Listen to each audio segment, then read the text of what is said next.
So it's the start of 5th grade year, and I'm sitting in the back of the class, the right back corner of the classroom by myself, because I didn't really have that many friends. I wasn't the most popular guy. Sometimes I'd text somebody and they'd hang out with me, but not usually they'd text me. They weren't really thinking about me. So in walks this new kid, and I could tell he was new because we went to school in a small Catholic private school, and we were in the same class together since kindergarten. So this kid stuck out like a sore thumb. He was like 5'2", really short, lanky. He comes in. My teacher stands up and says, "Hello, everybody. This is Sean. His family just moved here from Tennessee. Please make him feel right at home." So I said, "Oh, a new kid, that's kind of interesting. Maybe I'll get to talk to him," but I wasn't really planning on it. So lunchtime comes, and I have my tray of food, and I'm looking out, and these big white tables, and they're all full. And I was like, what am I going to do here? My teacher comes up, he says, "Hey, Thomas, why don't you go sit with the new kid? He looks like he could use somebody to talk to right now. I'm sure it's very scary for him." So in my mind, I was like, oh my God, are you serious? But I'm a nice kid, so I was like, yeah, sure, why not? So I go and sit right next to him, which was kind of weird, because it was a big round table. I don't think I had to be right on top of him, but I was like, "Hey, Sean, I'm Thomas. How's it going? How do you like it here? What's it like in Tennessee?"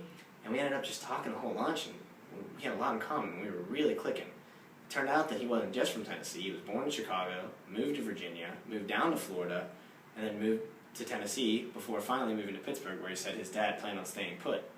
So I thought that was really interesting, so I got to talk to him about that, and we really hit it off. And by the end of the year, voila, I had a best friend, and we were, as the years progressed in middle school, it turned out that we were inseparable. We were like brothers. Like, we did everything together.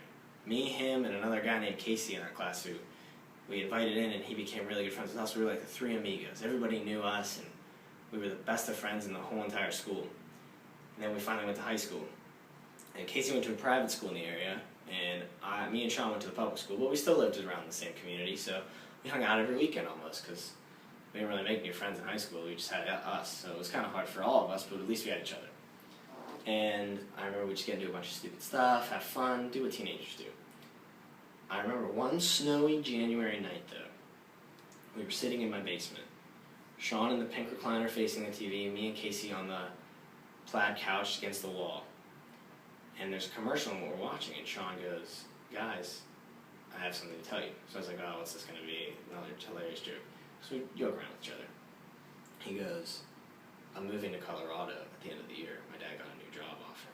And I said, "Just quit it, you know? You told us we're in Pittsburgh for life. Stop messing with me like that." And he said, "No, I'm serious." And it took a couple more times for me to finally believe him, but I finally did, because I could tell when he was lying. He was serious. So that night I just sat there and said, what's going to happen? I can't believe this is happening. And there's nothing I could do about it. The year went on, we had fun, we still hung out, but there was always that internal clock telling us this is limited, this isn't going to happen for long. So finally the last day of high school comes, and that last bell rings. And I go to my locker, and he meets me there like we had all year. And I said, "All right, Sean," because he was leaving that night. So I said, "All right, Sean, listen, I know you're leaving to Colorado, but this is still just the start of us. You are coming up in the summer in like a month, and we're hanging out and doing all the same stuff. You're going to stay for like 3 weeks."